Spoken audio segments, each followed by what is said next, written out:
কেমন আছেন ভাইয়া? আসসালামু আলাইকুম। ওয়ালাইকুম আসসালাম। এই তো আছি। আপনি কেমন আছেন? খুবই ভালো আছি। আপনার হাস্যোজ্জ্বল মানে নিজেকে দেখতে সবসময় ভালো লাগে আমাদের। Thank you. সময়টা কেমন কাটছে? অস্থির সময়। ভালো। মনে হয় না যে আগের যে অস্থিরতাটা ছিল সেই জায়গা থেকে আমরা অনেকখানি বেরিয়ে এসেছি? অনেকখানি বেরিয়ে এসেছি। স্বস্তি নির্বাচনোত্তর সময়ে বাংলাদেশের মানুষ একটু স্বস্তিতে ফিরেছে। তারপরেও বিশ্ব অস্থিরতার কারণে আরেকটু আমাদের সেটার প্রভাব তো কিছু পড়েই। সেই সময় পার করছি। অবশ্যই। আমরা আসলে চাই নিজেরাও ভালো থাকতে এবং আমাদের আশেপাশে যে দেশগুলো রয়েছে সেখানেও যেন স্বস্তি আসে। যাই হোক, সব কিছু মেনে নিয়েই তো জীবন চলছে। আজকে আপনার কাছ থেকে কিন্তু আমরা একটু ভিন্ন রকম আপনাকে আসলে জানতে চাই। প্রথমে যেমন? একটু এটা বলে কিন্তু একটা কঠিন প্রশ্ন হয়ে গেল আমার জন্য। ব্যক্তি আপনাকেও জানতে চাই। আচ্ছা। আপনার নিজস্ব ভাবনা, রাজনৈতিক পরিসর থেকে বেরিয়ে এসে আরও নতুনভাবে নিজেকে যেভাবে আপনি আত্মপ্রকাশ করতে পছন্দ করেন সেটাও জানতে চাই। প্রথমে একটু জানবো আপনার রাজনৈতিক পরিসর সম্পর্কে। বিএনপির রাজনীতির সাথে জড়িয়ে যাওয়ার গল্পটা একটু জানতে চাই। আমি ক্লাস 8-এ যখন পড়ি, এই 1985-এ ঝিনেদাতে এরশাদের গমন উপলক্ষে ছাত্র সমাজ একটা প্রতিবাদ মিছিল করবে। স্থানীয়ভাবে এক বড় ভাই, সে আমার স্কুলের ফার্স্ট বয় ছিল, সে আমাকে উদ্বুদ্ধ করলো যে রাষ্ট্রপতি আসতেছে, এর প্রতিবাদ করতে যেতে হবে, স্বৈরাচারের প্রতিবাদ করতে যেতে হবে। আচ্ছা। তো এইটার স্টুডেন্ট, রাজনীতি অত বুঝি না, ওনার সাথে গেলাম। মিছিল হচ্ছে, মিছিলের স্লোগান হলো এরশাদের গুন্ডারা হুঁশিয়ার সাবধান, সিকি মন্ত্রী পাতিমন্ত্রী হুঁশিয়ার সাবধান।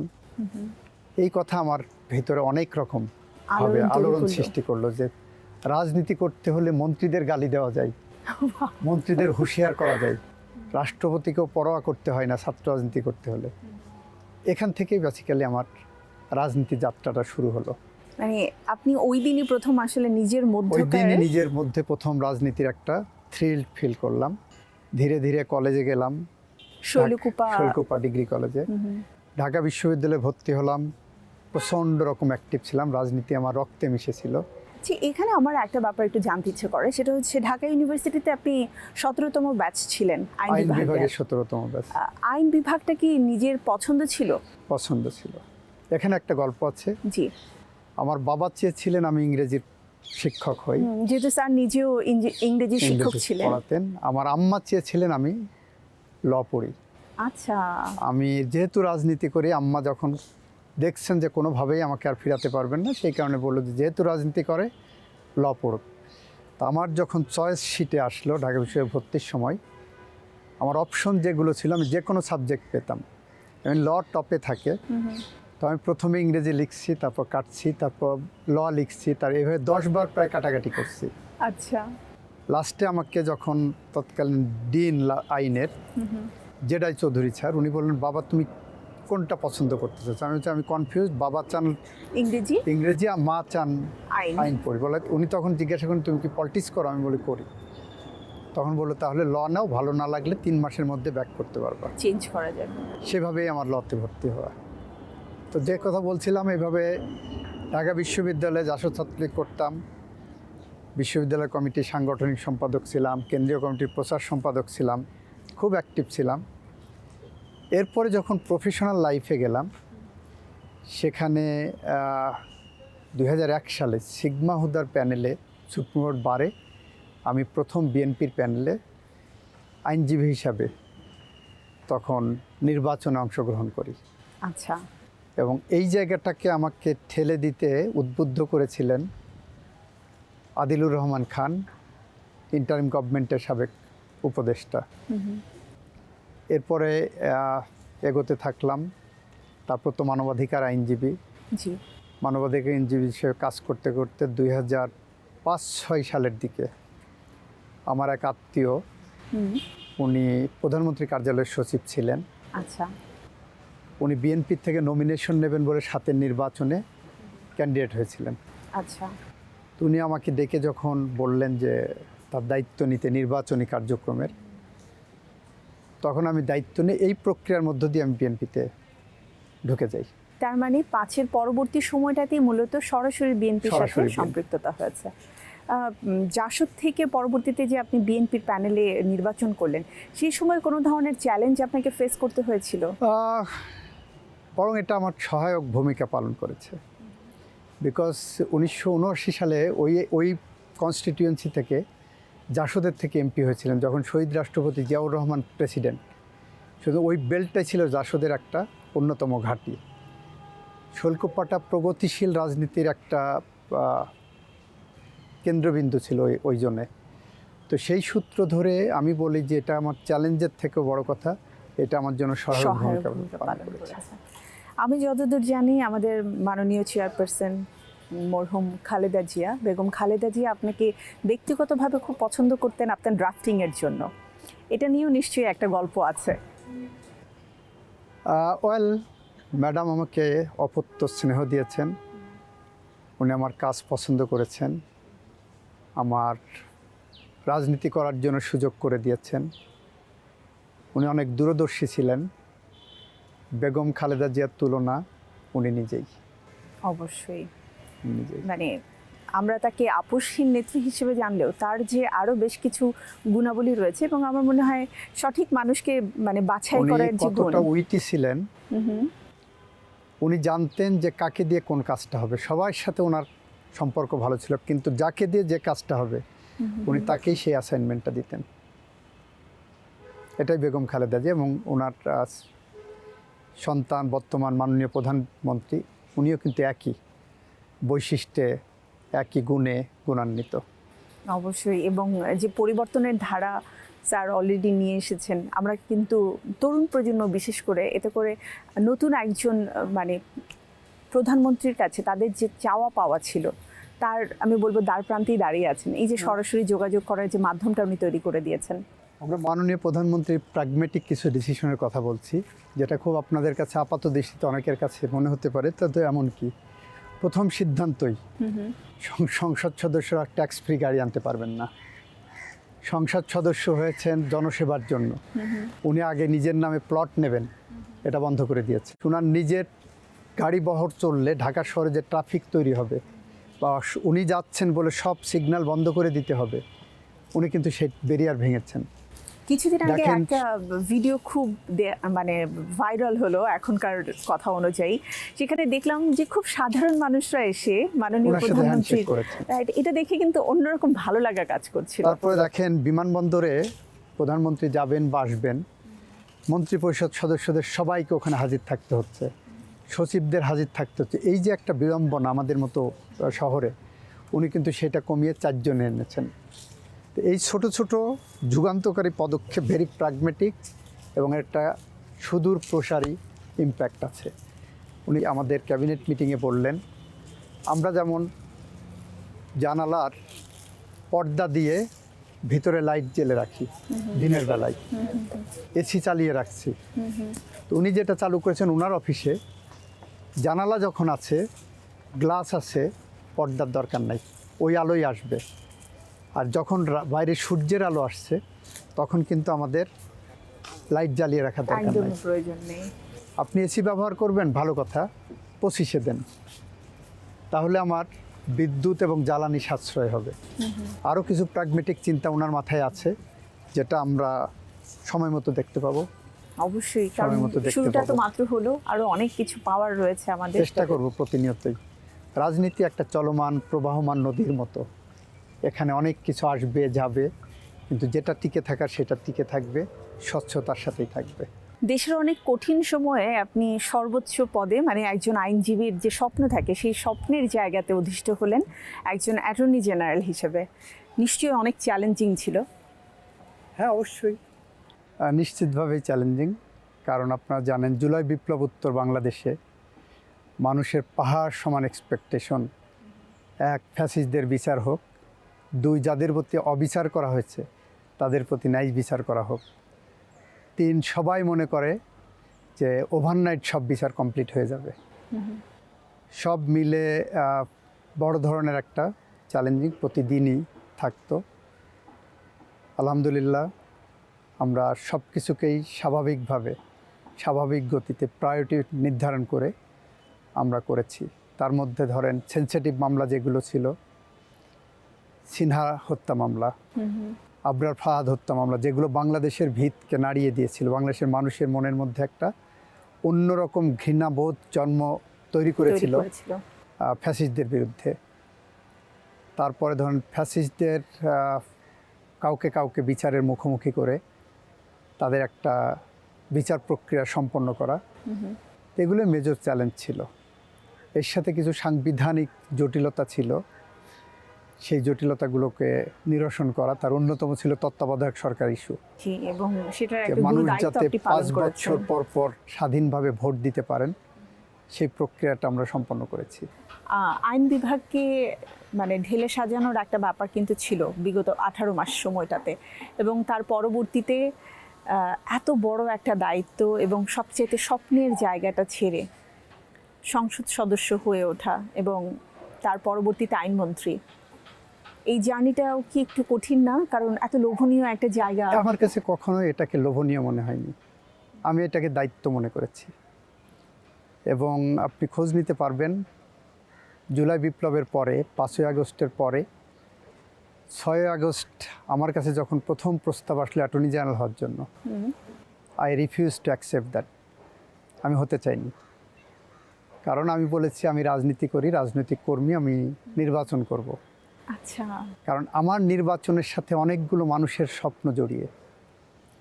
আমার কনস্টিটিউয়েন্সির মানুষ স্বপ্ন দেখেছে যে আমি থাকলে তাদের পরিবর্তন হবে, তাদের স্বপ্ন পূরণ হবে। যাদেরকে আমি রাজনীতির কারণে এতদিন স্বপ্ন দেখিয়েছি, আমি তাদের স্বপ্ন ভঙ্গ করে আমার অ্যাটর্নি জেনারেল হয়ে আমার নিজের স্বপ্ন পূরণ করব না। আমি রিফিউজ করেছিলাম প্রথমে। যাই হোক, পরবর্তীতে অনেকের ইনফ্লুয়েন্সে আমাকে সেটা অ্যাকসেপ্ট করতে হয়েছিল। এবং অন্তর্বর্তীকালীন সরকার গঠন হওয়ার আগেই আমার নিয়োগ হয়েছিল। আপনার স্বপ্নের কথা বলছিলেন যে অন্যদের স্বপ্ন ভঙ্গ করে আমি আমার নিজের স্বপ্নকে পূরণ করতে চাইনি। আমরা জানি যে শৈলকুপার প্রতিটি মানুষ, সে যেই মতবাদেরই হোক না কেন, রাজনৈতিক মতবাদ ভিন্ন হতেই পারে, এটা আপনি নিজেও বলেন, প্রত্যেকটা মানুষ বিগত 18 মাস সময়কালীন সময়ে খুব সেফ ছিলেন, একটাও রাজনৈতিক অপমামলা হয়নি। এটা কিভাবে আপনি মেনটেন করলেন? কারণ সারা বাংলাদেশ জুড়ে তো আমরা অন্যরকম দেখেছি। ম্যাটার অফ গুডউইল, আপনার সদিচ্ছার প্রয়োজন। আপনি যদি পরিবর্তন করতে চান, আপনার সদিচ্ছা থাকতে হবে। আপনি পরিবর্তন করতে চাইলে আপনাকে নিজেকে আগে সংশোধিত হতে হবে। আপনি পরিবর্তন করতে চাইলে আপনার মনে করতে হবে আপনার লক্ষ্য কী, আপনার আদর্শ কী, আপনার দৃষ্টিভঙ্গি কী। এই জিনিসগুলো যদি আপনি স্বচ্ছভাবে ভাবতে পারেন, তাহলে এটা করা কঠিন কোনো কাজ না। মানে বাংলাদেশের যে রাজনৈতিক ধারা বা প্রথা আমরা দেখে এসেছি, বা এই বিগত 18 মাসেও যা ছিল, সেই প্রথা এবং ধারাকে সম্পূর্ণ ভেঙে আপনি শৈলকুপাকে একদম নতুনভাবে মানে সাজিয়েছেন, এবং ঝিনাইদহ 1 আসনের প্রতিটা মানুষ তার প্রমাণ দিয়েছে কিন্তু নির্বাচনকালীন সময়ে। আমরা চেষ্টা করেছি, আমি আমার দৃষ্টিভঙ্গির কথা বললাম, আমি আমার স্বপ্নের কথা বললাম, আমি আমার আদর্শের কথা বললাম। এবং শহীদ রাষ্ট্রপতি জিয়াউর রহমানের আদর্শ এটা ছিল যে একজনদের ভিন্নমত থাকতেই পারে, কিন্তু তার ভিন্নমত চর্চা করার জন্য সেই ক্ষেত্র আমাকে দিতে হবে। আমার কাজের মধ্য দিয়ে সে যদি আমার আদর্শের কাছে ফিরে আসতে পারে, সেটাই হলো মুখ্য, সেটাই লক্ষ্য। আমরা নির্বাচনকালীন সময়টাতে সেই প্রমাণটা কিন্তু পেয়েছি। আমি যতদূর জানি প্রায় 1,16,000 ভোটের ব্যবধানে আপনি জয়ী হয়েছেন, এবং এটা সর্বাধিক এই নির্বাচনের রেকর্ড। বাট রেশিও অনুসারে সর্বাধিক। যদি ভোটের প্রপোর্শনালিটি চিন্তা করে, হ্যাঁ, সর্বাধিক। মানুষ 2 হাত, শৈলকুপার মানুষ আমাকে 2 হাত ভরে ভালোবাসা দিয়েছে, 2 হাত ভরে ভালোবাসা দিয়েছে। আমি তাদের কাছে কৃতজ্ঞ, আলহামদুলিল্লাহ। আল্লাহ পাকের কাছে আমি শুকরিয়া আদায় করি। এবং যারা আমাকে ভোট দেননি, যারা আমার সাথে বিশ্বাসঘাতকতা করেছেন, যারা আমার ইন্ট্রা পার্টি কনফ্লিক্টে বিরুদ্ধে দাঁড়িয়েছেন, আমি তাদের কাছেও কৃতজ্ঞ, কারণ এখন আমি শৈলকুপার সকল মানুষের এমপি। এবং ভালোবাসার পরিমাণটাই তো বেশি ছিল, তার প্রমাণটা আমরা পেয়ে গেলাম। শৈলকুপা নিয়ে একটু জানি, সেটা হচ্ছে রাজনৈতিক পরিমণ্ডল ছাড়িয়েও আপনি কারো সন্তান, আপনার আত্মীয় পরিজন রয়েছে এবং বন্ধু মহল রয়েছে, তাদের কাছে আপনি এখন কেমন? সেই আগের আপনিটা কি পরিবর্তন হয়ে আমি গেছেন? তাদের কারো কারো কাছে ধরাছোঁয়ার একটু উপরে আসছি। এটা বাস্তবতার কারণে। কারণ আমি যখন এলাকায় যাই, আমার একগাদা রাজনৈতিক কর্মসূচি থাকে, আমার গরিব দুঃখী মেহনতি মানুষ থাকে, আমার প্রশাসনিক লোকজন থাকে। সবাইকে সময় দেওয়ার পরে বঞ্চিত হয় আসলে আমার আত্মীয়রা, আমার কাছের মানুষ, আমার বন্ধুরা বঞ্চিত হয়, যাদের প্রত্যাশা অনেক বেশি। কিন্তু আমি সেই প্রত্যাশা, তাদেরকে বেসিক্যালি বঞ্চিত করছি। সেই দৃষ্টিভঙ্গি থেকে তাদের কাছে আমি দুঃখ প্রকাশ করা ছাড়া কিছু নাই। তবে যদি আমার কোনো বন্ধু কোনো বিপদে পড়েন, কোনো আত্মীয় কোনো বিপদে পড়েন, এবং সেই বিপদটা যদি আমার নিরপেক্ষভাবে আইনসঙ্গতভাবে সমাধান করার সুযোগ থাকে, আমি চেষ্টা করি তাদের পাশে দাঁড়াতে। ইন্টারিম গভর্নমেন্টের সময়টাতে আমরা দেখেছি যে অনেকের বাসায় থাকাটাই দায় হয়ে গিয়েছিল, কিন্তু আমি যতদূর জানি ভিন্ন মতাদর্শী যারা রয়েছেন রাজনীতিতে আপনার এলাকায়, তারা কেউ বাড়ি ছেড়ে দূরে থাকতে হয়নি, নিজ নিজ বাড়িতেই থাকতে পেরেছেন। হ্যাঁ, আমি আমার রাজনৈতিক সহযোদ্ধাদের বলেছি, প্রশাসনকে বলেছি, যদি কারো বিরুদ্ধে সুনির্দিষ্ট অভিযোগ থাকে, মামলা থাকে, অপরাধ করে থাকে, তার বিচার আইনসঙ্গতভাবে হবে। আমি কারো বিচার প্রক্রিয়ার মধ্যে বাধা হয়ে দাঁড়াতে চাইনি। কিন্তু কাউকে জাস্ট রাজনৈতিক প্রতিহিংসার কারণে অন্যায়ভাবে বাড়িঘর ছাড়া করতে হবে, মামলা হামলা করতে হবে, এইটার আমি বিরোধী, মানে আপাতমস্তকভাবেই বিরোধী। এবং শৈলকুপার মানুষ সেটা মেনে নিয়েছে। শৈলকুপার সবচেয়ে সন্ত্রাস কবলিত জনপদের একটা বাংলাদেশে, এবং জানেন যে এখানে খুন খারাপির থেকে শুরু করে আত্মহত্যা বেশি হয়। সেই জায়গাটাই শৈলকুপার মানুষ আমার এই দৃষ্টিভঙ্গিটা মেনে নিয়েছে। মেনে নেওয়ার কারণে তারা আমার উপর আস্থা এবং বিশ্বাস রেখে আমাকে সংসদে পাঠিয়েছে। এখন আমি প্রতিনিয়ত আমার মাথার মধ্যে একটা কবিতা ঘোরে, রবার্ট ব্রাউনিংয়ের 1850 সাল লেখা দি প্যাট্রিয়ট কবিতা। সেটাতে দেখা যায় একজন রাজনীতিবিদ যখন তার এলাকায় যাচ্ছে প্রথম বিজয় অর্জন করে, রাজপথ থেকে, ব্যালকনি থেকে ফুলের শুভেচ্ছা দেওয়া হচ্ছে তাকে। 1 বছর পরে সেই একই রাজনীতিবিদ যখন এলাকায় ঢুকছেন, তখন তাকে দুয়োধ্বনি দেওয়া হচ্ছে, তখন তাকে ঘৃণা দেওয়া হচ্ছে, প্রত্যাখ্যান করা হচ্ছে, ইট পাথর নিক্ষেপ করা হচ্ছে।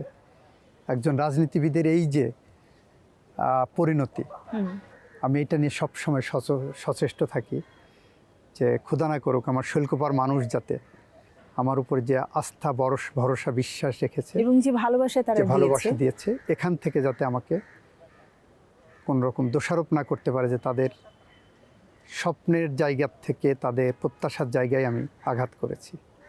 খুব চ্যালেঞ্জিং একটা জায়গায় দাঁড়িয়ে থাকতে হয়।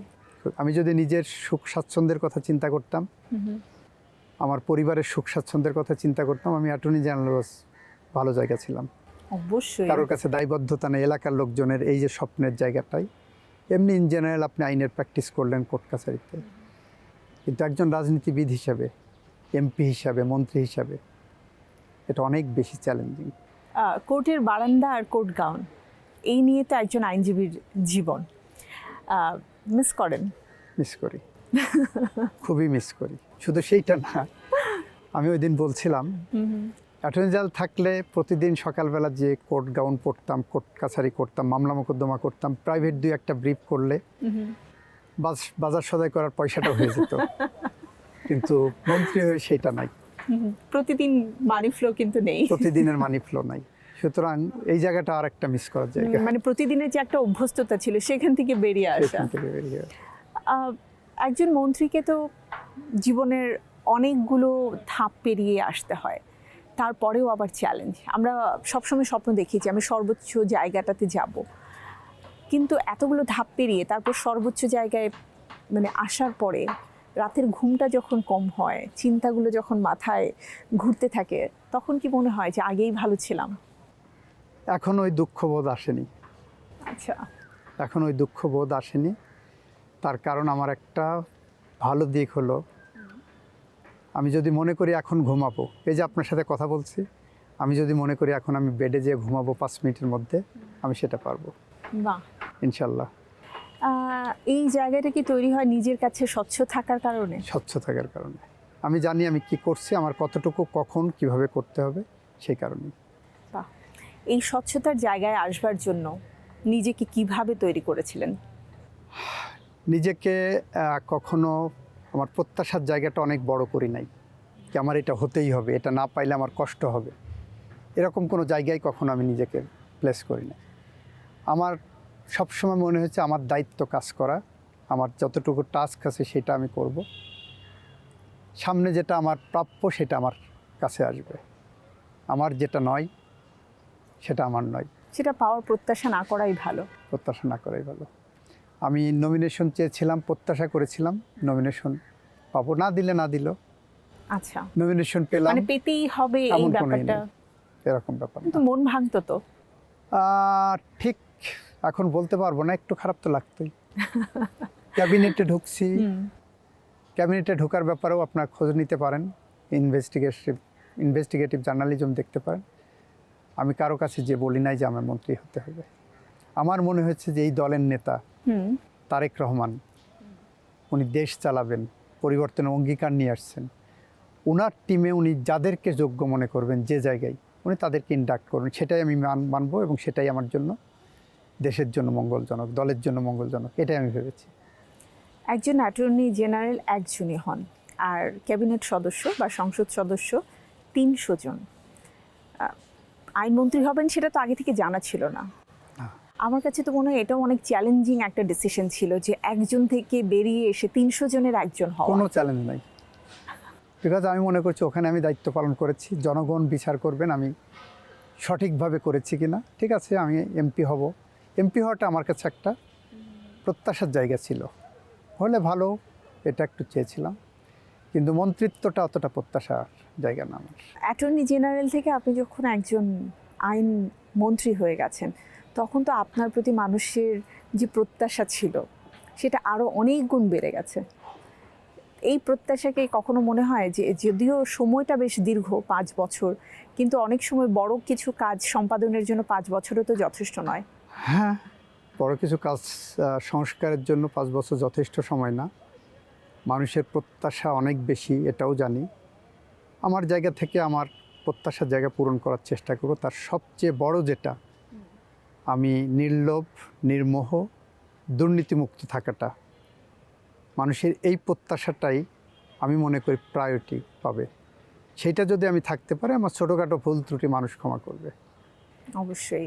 ক্যারিয়ার লাইফ নিয়ে তো অনেক কিছু জানলাম, এবারে আইন বিভাগের ছাত্র হিসেবে তখনকার কোনো একটা গল্প একটু ছোট করে শুনতে চাই, যেটা এখনও মনে পড়ে। আইন বিভাগের ছাত্র হিসাবে মনে আছে, আমি যখন ফার্স্ট ইয়ারে পড়ি গভর্নমেন্ট অ্যান্ড পলিটিক্সে, ভাইবা বোর্ডে ফার্স্ট ইয়ার এক্সামিনেশনের পরে আমাকে তখন একজন শিক্ষক প্রশ্ন করেছিলেন যে তুমি কি বিশ্বাস করো কোরআন আমাদের সংবিধান হতে পারে? তো আমি ফার্স্ট ইয়ার স্টুডেন্ট, তখন অত সংবিধান টিধান বুঝিও না। তো আমি বললাম, আমার ক্ষুদ্র রাজনৈতিক অভিজ্ঞতা থেকে বললাম যে না, এটা আমি বিশ্বাস করি না, কোরআন কখনো সংবিধান হতে পারে না, কোরআনের আলোকে সংবিধান রচিত হতে পারে। কারণ তখন উনি আমাকে জিজ্ঞাসা করলেন যে কেন? আমি বললাম যে সংবিধান একটা রাজনৈতিক দলের এবং একটা দেশের, একটা রাষ্ট্রের, একটা সমাজের মানুষের ইচ্ছার প্রতিচ্ছবি অনুসারে সংবিধান রচিত হয় এবং সংশোধন, সংযোজন, পরিমার্জন, পরিবর্ধন সময়ের সাথে সাথে চেঞ্জ হবে। কিন্তু কোরআনের একটা শব্দ পরিবর্তন করার ক্ষমতা কারো নাই। Quran can be a complete code of life, but সংবিধান is not a complete code of life.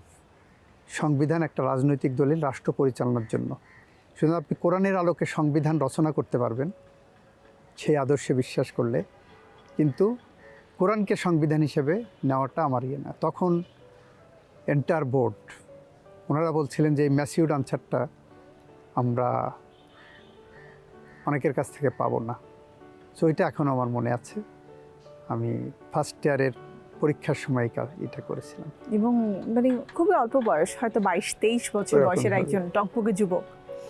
এটা আসলে এই যে রিয়েলাইজেশন, এবং তখন থেকে শিক্ষকরা কিন্তু বোঝেন যে এই স্টুডেন্ট আসলে ভিশনারি হবে কিনা, সামনের দিকে এগিয়ে হ্যাঁ। যাবে কিনা। আমরা একটু সামনের দিকে এগিয়ে যাই তাহলে এবার। তাহলে থ্যাংক ইউ।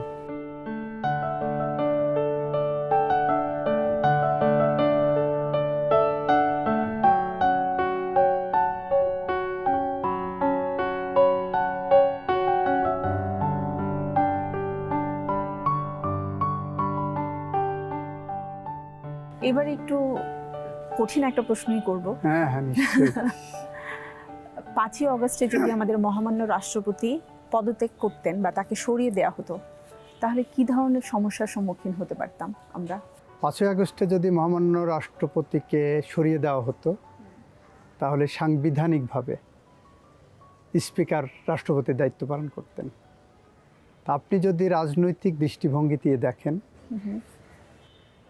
স্পিকার এবং রাষ্ট্রপতি এই দুইজনের মধ্যে কে ফ্যাসিস্টের দর্শনটাকে বেশি ক্যারি করতে পারত, সেই প্রশ্ন হয়তো রাজনৈতিক নেতারা বিশ্লেষণ করে মনে করেছেন যে রাষ্ট্রপতি is less harmful than that of speaker.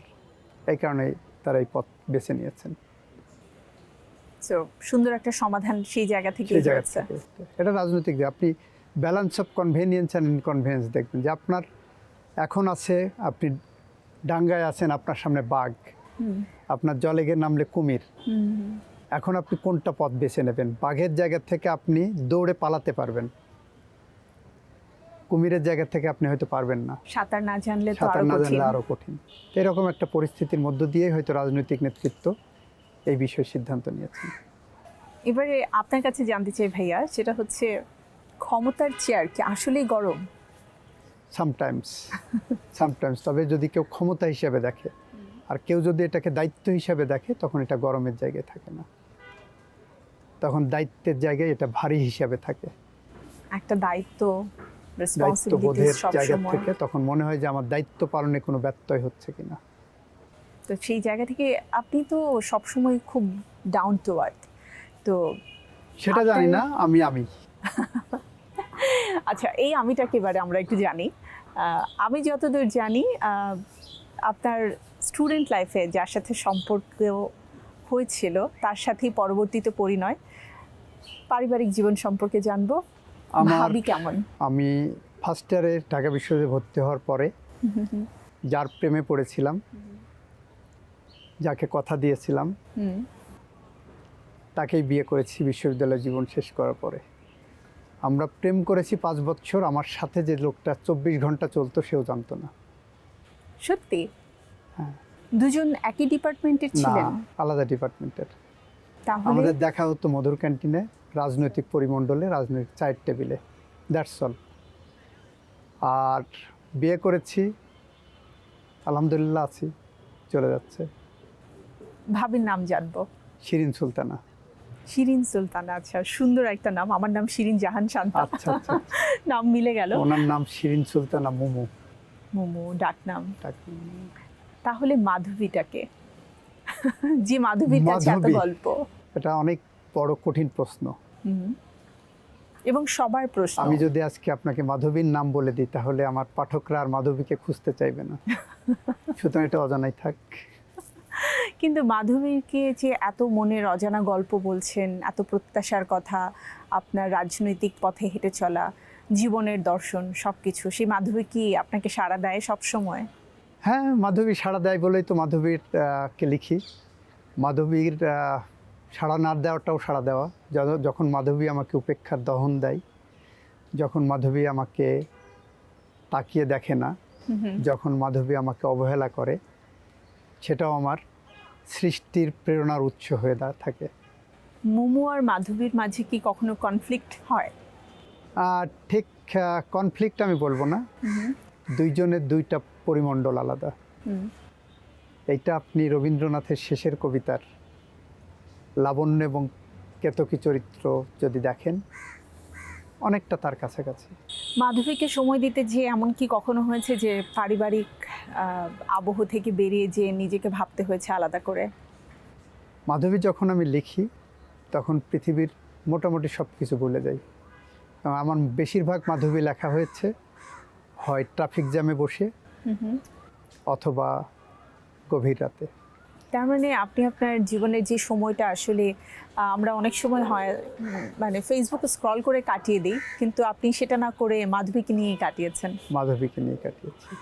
দীর্ঘ যাত্রা যখন আপনি ঢাকা থেকে শৈলকুপায় যান, তখনও নিশ্চয়ই মাধবীকে নিয়ে ভাববার সময় থাকে। হ্যাঁ, অনেক সময় ঢাকা থেকে শৈলকুপা যাওয়ার পথে মাধবীকে নিয়ে লিখেছি, অনেক সময় লিখেছি।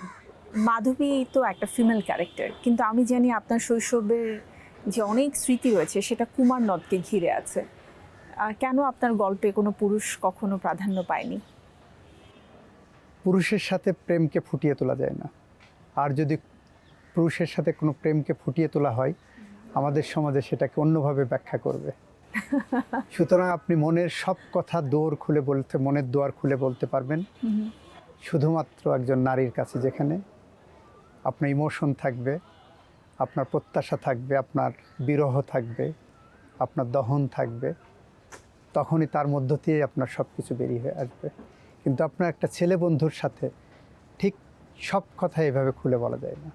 তার মানে এটা আসলে ছেলেদের ক্ষেত্রে একজন মেয়ে বন্ধু হতে পারে এবং মেয়েদের ক্ষেত্রে একজন ছেলে বন্ধু হতে পারে, এটাই স্বাভাবিক। কুমার নদ দিয়ে কোনো গল্প কি রয়েছে? কুমার নদ আমার স্বপ্নের শৈশব কাটিয়েছে, যেখানে মাছ ধরা, যেখানে সাঁতার কাটা, যেখানে পিকনিক করা কুমার নদের চরে, এগুলো আমাকে সুখ স্মৃতি হিসাবে ফিরে ফিরে আসে। শৈশব কি এখনো তাড়া দেয়, ইচ্ছে করে সেই নদের পাশ দিয়ে হেঁটে যেতে? মাঝে মাঝে তাড়া করে, মাঝে মাঝে তাড়া করে, তবে আমি আমার কলেজ লাইফ এবং বিশ্ববিদ্যালয় লাইফকে সবচেয়ে বেশি মিস করি। কলেজ লাইফের মিসিংটা হলো, আমি মনে হলো প্রথমবারের মতো জীবনে স্বাধীনভাবে, আমি একজন স্বাধীন মানুষ। বাবা মা আমাকে খুব বেশি নিয়ন্ত্রণ করতে পারছেন না, আচ্ছা, চেষ্টা করছেন, পারছেন না। ছেলেরা চায় বাঁধ ভেঙে একটু বেরিয়ে এরকম। আসতে। আমার আম্মা একটু কঠিন মনের মানুষ, আম্মার কাছে অনেক মার খেয়েছি। কলেজ লাইফে যে সেই মারটাও অনেকটা কমে যায়। আচ্ছা, আর বিশ্ববিদ্যালয় লাইফে এসে মনে হলো এ জীবন আমার, আমি যেভাবে ঢেলে সাজাতে চাই আমি সেভাবেই পারবো, এবং তাই করেছি। আপনি একজন রাজনৈতিক ব্যক্তিত্ব হয়েও দুর্দান্ত লেখেন, এবং সেটা আপনার লেখনীতে আমরা উপন্যাস অথবা কাব্যিকতার একটা বহিঃপ্রকাশ পাই, যেটা সাধারণত রাজনৈতিক পরিমণ্ডলে সম্ভব না।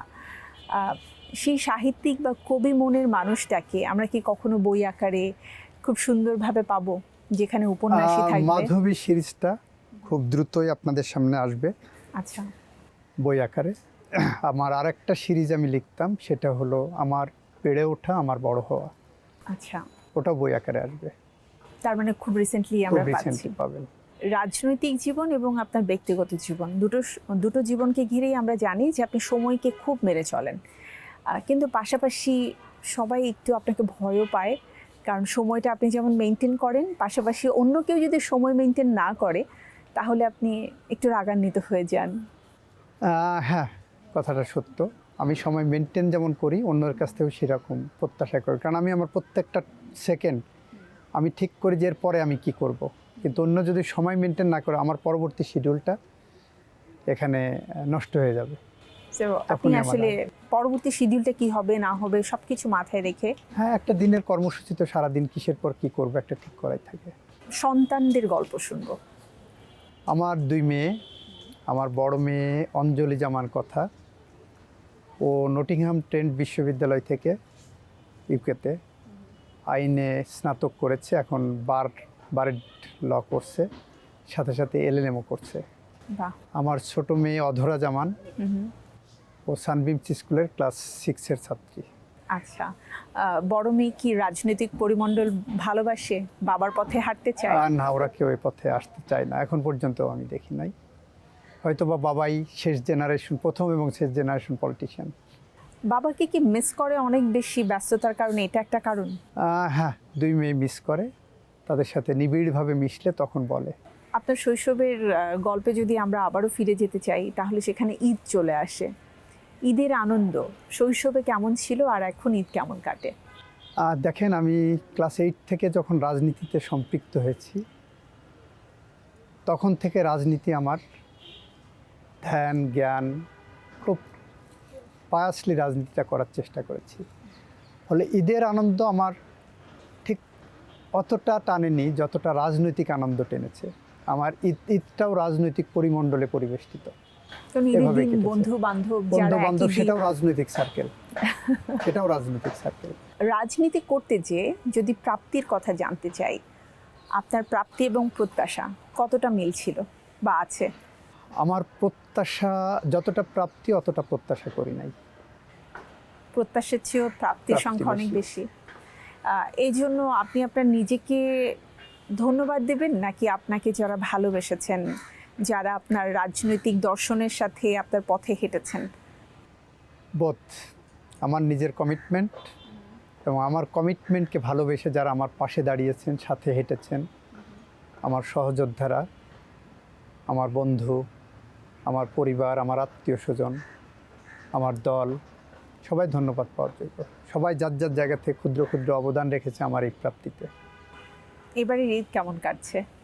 সব ভালোর মধ্যেও কিছুটা খুঁত থেকে যায়, চাঁদেরও কিছুটা কলঙ্ক থেকে যায়। ফলে আমার সব দিক দিয়ে পরিপূর্ণ হতো যদি আমার বড় মেয়ে বাড়িতে আমার সাথে থাকতো। সো অতটুকু ঘাটতি, আদারওয়াইজ মাশাআল্লাহ। ঈদের দিনের মায়ের হাতের সবচেয়ে পছন্দের খাবার? খিচুড়ি, গরুর মাংস।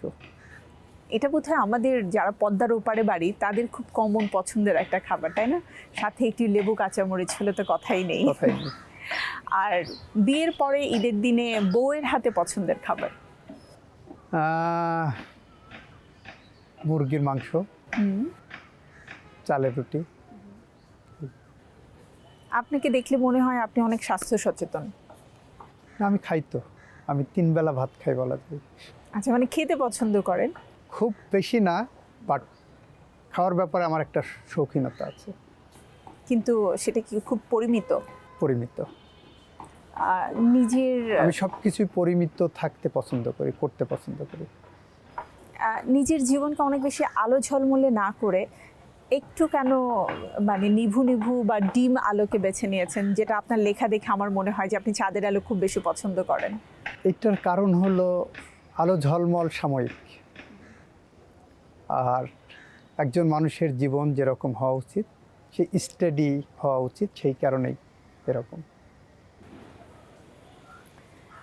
আমি জানি না নেক্সট জেনারেশন আসবে কিনা, বাট আমাদের এই জেনারেশন আপনার কাছ থেকে অনেক কিছু শিখতে পারে, এবং আমি আজকে আপনার কথা শুনে অনেক বেশি ইন্সপায়ার্ড হয়েছি। আসলে ক্ষমতা মানুষকে পরিবর্তন করে না, ক্ষমতা মানুষকে দায়িত্ববোধে আরও অনেক বেশি আমার মনে হয় তৈরি করে তোলে। অ্যাবসলিউটলি। ক্ষমতা এটা একটা আপেক্ষিক শব্দ। আপনার কাছে যেটা ক্ষমতা মনে হবে, আমার কাছে সেটা দায়িত্ব। আমি যেমন মাঝে মাঝে যে জিনিসটা আমি বলি, মিস করি খুব বেশি। আমি আগে ভোরবেলা ফজরের নামাজের পরে বের হয়ে যেতাম মাছ কিনতে। আচ্ছা। মাওয়া ঘাটে, মাইনুর ঘাটে, কিংবা সন্ধ্যার পরে নদীর মাছ কিনতে বের হয়ে যেতাম। বিকাল হলে আমি পূর্বাচল কিংবা উত্তরা বউবাজারে তাজা সবজি কিনতে বের হয়ে যেতাম। আমি এগুলো মিস করি এখন। কেন মিস করি? আমার দায়িত্ববোধের জায়গা থেকে।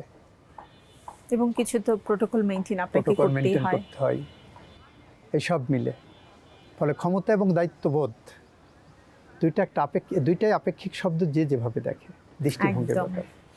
আসলে আপনি যেটা বললেন যে যে যেভাবে দেখে সেভাবেই কিন্তু জীবনকে সুন্দরভাবে ঢালাও করে সাজানো যায়। আপনার সাথে আড্ডাটা আজ কিভাবে শেষ হয়ে গেল আমি নিজেও জানি না, সময়টা এত দ্রুত চলে গেল।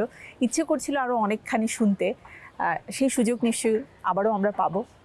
হয়তো দেখা হবে কোনোদিন অন্য কোনো পরিবেশে। অবশ্যই, এবং এই প্রত্যাশা আমরা আপনার কাছ থেকে সবসময় রাখি। সময় টিভির পক্ষ থেকে আপনাকে অসংখ্য ধন্যবাদ এবং ঈদ মোবারক। আপনাকেও ধন্যবাদ, দর্শকদেরকেও ধন্যবাদ। ঈদ মোবারক।